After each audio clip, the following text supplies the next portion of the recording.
Hey YouTube, Natchez 860.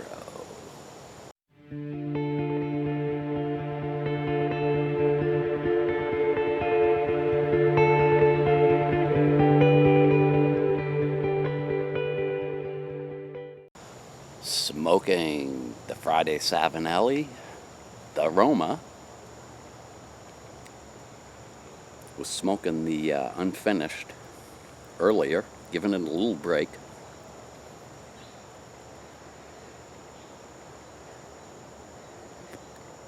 I got a private message on Facebook last week from Jacob Brown.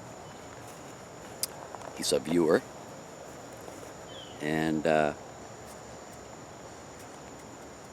he and his wife Brittany are expecting a child,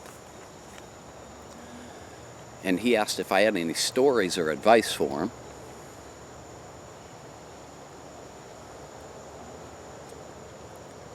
If I'd put him into a video. So I wrote right back to him.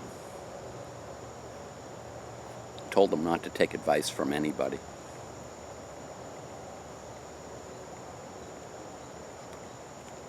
And the more I thought about this subject, the same theme kept coming up, which is the title of the video: expectation versus reality. Before I get into that, the one bit of advice that I would give, which is pretty generic, non-invasive. Several of my videos I've mentioned Microsoft OneNote, how I use it for organizing and whatnot. And actually it was right after I got the note from Jacob, I ran across a OneNote video where they interviewed one of the designers of OneNote. And he mentioned during the interview that they find a lot of expectant parents are using OneNote to keep everything organized, and to use as a place where they can touch base. One spouse has a question, the other spouse jumps on and kind of provides the answer, maybe some links to some information. Fantastic. I've been using it myself for a lot of complex things that I've been trying to get a handle on. Check it out. Especially if you happen to work staggered shifts and you don't get to talk to each other too much.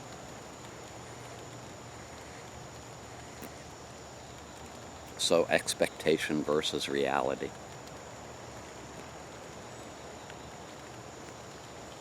Whenever there's an upcoming event in our lives, we have this vision of how the event is going to unfold. And the more we think about it, the more we embellish it. You really have to be mindful of that so that it's not a big letdown for you. Having kids is tough. Starting a family is tough. And along with that comes another concept: perception versus what is real. You might remember when I was talking about teen years, and we have got a mosquito here driving me crazy. We have a habit of looking at other people and trying to figure out how we stack up against everybody else. It's another one of those things that follows you all through life, and you're trying to figure out where you are on that broad spectrum.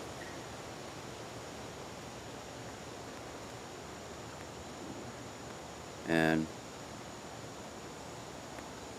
you look at your neighbors and you say, geez, you know, they got it all together. They're always happy when they're getting in their car and this and that. And you never know what's going on behind the scenes and what's going on with them, really. As difficult as it is, you've got to accept whatever your lot in life is and make the best of it. Think about the old saying, when life hands you lemons, make lemonade.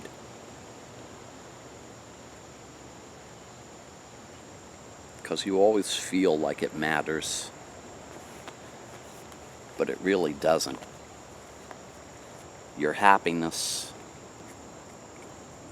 is what's most important, not what other people might be thinking of you. And actually, other people really don't care because they got their own issues.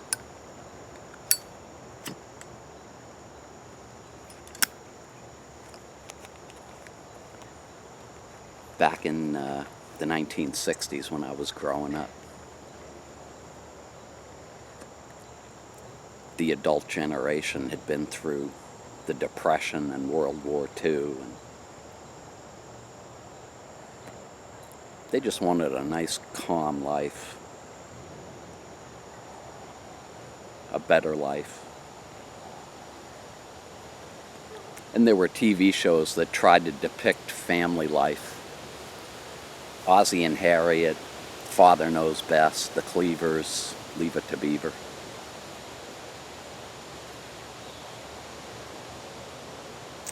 All the turmoil in the 1960s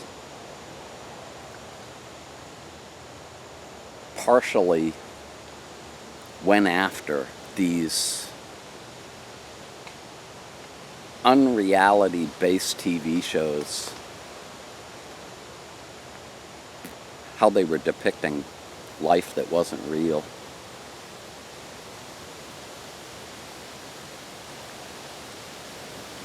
But those shows gave people a benchmark to kind of shoot for.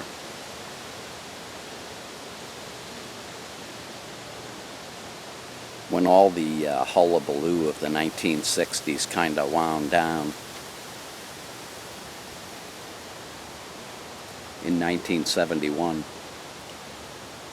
PBS did a special show called An American Family.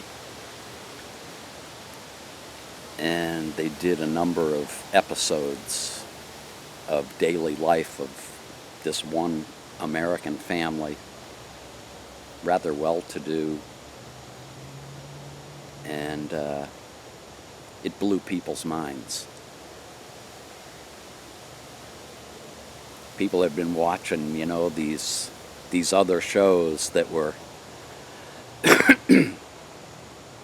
had no real truth in them. They were an ideal picture of what life was supposed to be like. And now you had this reality of family life staring you right in the face. These people, they ended up getting divorced. Their oldest son, I believe it was, came out of the closet and said he was gay, which in 1971, that was a big, big deal. But it was all part of that social change that occurred during that time. Amazing stuff. And it really brought to light how broad the spectrum is of an ideal family and a not so ideal family.